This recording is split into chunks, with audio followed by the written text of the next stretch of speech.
Hey everyone, welcome to another exciting episode of First Initial Impressions on the Scratch Track Podcast, presented by the Dude and Grimm Show. I am the Dude. And I am Grimm, and today we are going to talk about what I would call our late-ass initial first impressions of Random Access Memories by Daft Punk. It's like, dude, we got invited to the party and we didn't even RSVP. And everyone was invited to the party. I feel like really stupid for not having listened to this album until now. What the fuck is that shit? But Daft Punk was one of those bands that I thought, or duos band, who knows anymore. I guess I liked what they did, but I just was never that into like electronic kind of dance music, nothing against them. It just wasn't my thing. So I didn't really listen to them. Yeah, that's the same with me. And that's why, I'm actually kind of ashamed to say that I've never listened to them. And it's kind of funny because they just broke up like 2 or 3 days ago. And, and through, you can definitely tell, what a huge fan base, because I've been on social media and then on YouTube and Facebook and things like that. There's an outpouring of love that people are really sad that. And there should be, happening. I guess, especially, I don't know. Again, one of those bands where you're like, why didn't somebody just make me listen to this? Because I'm always not the best about that, If there's and I'm worse. Yeah, dude.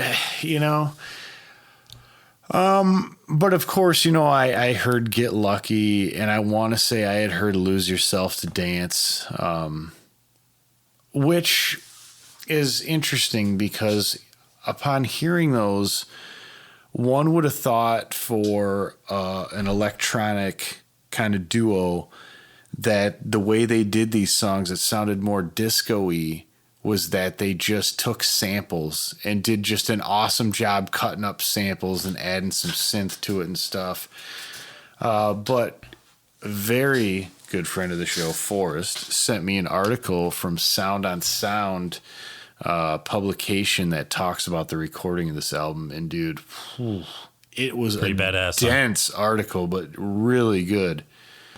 Yeah. What's if there's one thing or one takeaway just from that article, or maybe the recording process or something they did that really stood out to you that kind of surprised you or thought was interesting? Was there some method that they used, or what makes it so different and special, I guess? Because I don't understand it from that perspective, really. They made it like albums used to be made. What they did, which I thought was interesting, is they recorded it concurrently on almost all of it on analog tape and digitally.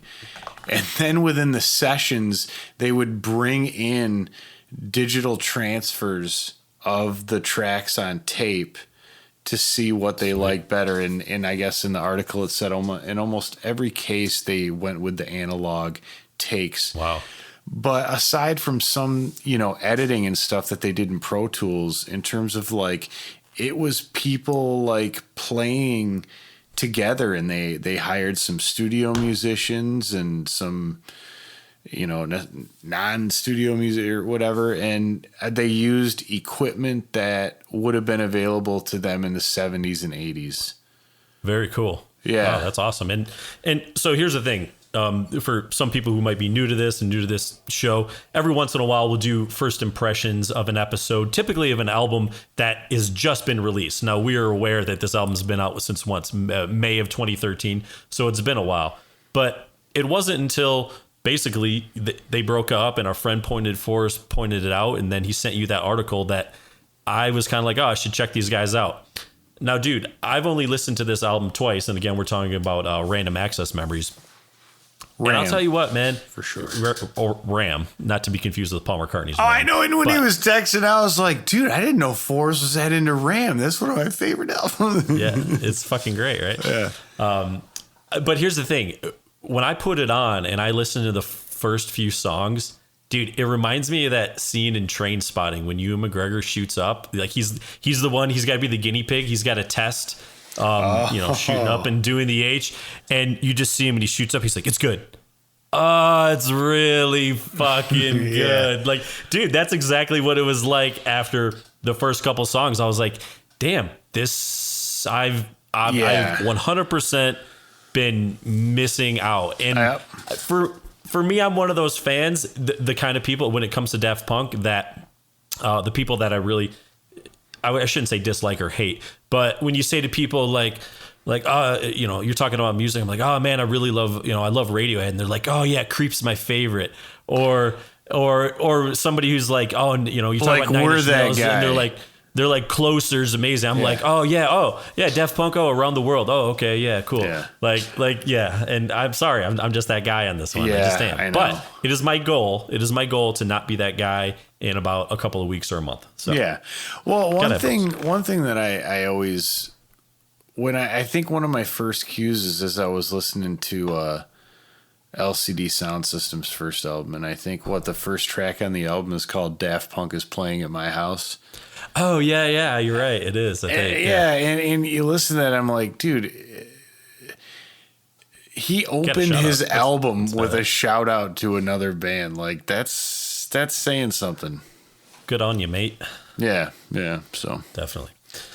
Well, I don't know if there's anything more you want to talk about in this album. I mean, the song that I knew was Get Lucky. I mean, that's kind of the main song from this. But again, showing you how naive I am, I had no idea that was Daft Punk. Like, I'd heard that song for years now. See, I knew that was Daft Punk, and I guess I was kind of surprised because it sounded more disco and less electronica. And then reading how they made it. And it's amazing because when you listen to it, the only and boy, if there's true fans out there that have made it this far and haven't threatened our lives, kudos to you. And if you would please like, subscribe, and comment below, because we would appreciate it. And educate us. Yeah, because I'm not claiming to be an expert here. This was brought to my attention late in the game, my own fault. But just listening to it, like the quality, everything is so crisp and clean and distinct, and it's like quality wise, it's one of the finest pieces of recorded music I've ever heard. I mean, it's absolutely brilliant. I can't. It's like as someone who's, I'm going to say tried to or recorded music for several years, not obviously in that context, but man, to hear that, you're just like, dude, how did you do that? How did you do it? Dude, I love the sound, man. I do, and that's why I want to keep listening to it. So I guess for people who have listened to our channel and subscribed, if you guys haven't listened to Daft Punk, and there's probably other good Daft Punk albums out there. I imagine there are. I mean, they're a band that's been around for a while. They've put out a decent amount of material. Some of the fans out there, let us know what your favorite albums are, and for people who've never really listened to them and just you're kind of introducing yourself to the band, where would you start? We'd love your opinions, so please let us know. And for those people who haven't, or like us, check them out, because they're they're not here. It's if you haven't appreciated them before, maybe you should start now. Just kind of like us. Yeah, so. And I like the whole bit with like the helmets and their public personas. There's a lot too. I mean, I feel like you could talk about them for a while because they're interesting. And I'm looking forward to getting into more of their stuff that was not random access memories and was like a different trip altogether. Yeah, straight tripping. So, yeah. With that said, I mean, obviously I couldn't scratch it. No, we're not at that point yet. Yeah, no, but I'm looking forward to being at that point. Absolutely. And just some really great synth stuff. The Rhodes sounds unbelievable in it, and every instrument, they do use a lot of vocoder on the vocals. Did you notice this, dude? I did notice this piece. That was one thing I thought, and it was funny because I think aside from Giovanni Giorgio Moroder, who kind of narrates his track, And talks Yeah, about when that's he was trippy. like a young Yeah. guy starting out in music. I thought that was really a cool track. I like that. I dug it too. I think that's when I was like, oh, this is really fucking good. Yeah, it's like a story, you know, and then there's some orchestral stuff and some strings. And I read on one track, they pared the shit down from 200 individual tracks. Oh my God. That's insane. Yeah. Yeah, like whatever version of Pro Tools they were using could only accommodate 96 tracks at 96,000 kilohertz. It's the Pro Tools. Or 96 version. That's what it is. kilohertz. That boy. 96. Oof. Yeah. right. So, anyways, and now it's probably going to be worth a fortune on vinyl until they make a reissue of it. I know. So I need to go pick that up. Did you look at it? Is it you didn't you say it was super expensive? I saw a couple. Yeah, there was one on Discogs I looked up, and I think there were like a couple $100 maybe ish. What, really? 150.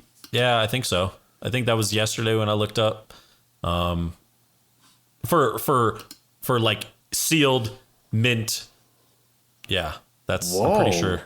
But then some were in pounds too, and whatnot. I don't know conversions. So yeah. Dude, I saw there's this Trippy. like super crazy box set coming out, or maybe it's out already. Well, What is it? I'm hitting order now. I'm gonna see what happens. cool. Yeah, please let us know. I will. That's really a gonna follow-up drag. episode. Let's drag this episode out. All right. I know you guys are waiting with bated breath. All right. Yeah.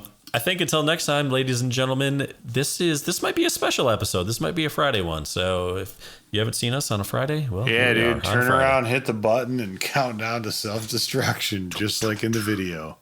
Exactly. Well All right. done. Awesome breakup video, by the way. It's Totally. like people having a divorce party. I mean, Yeah. that's a thing now, I guess. I've heard of this. Oh, really? Oh, that's Yeah. good. Well, it says something about we celebrate everything. Jack White, We yeah. celebrate life. We celebrate death. We celebrate divorces. So, all right. It's time for us to tune out so you guys can tune in. It's time to go. Dude and Grim Show. Dude and Grim Show. Scratch a Track is produced by the Dude and Grim. Additional music provided by Moore and the Tims. Copyright 2021. The Dude and Grim Show.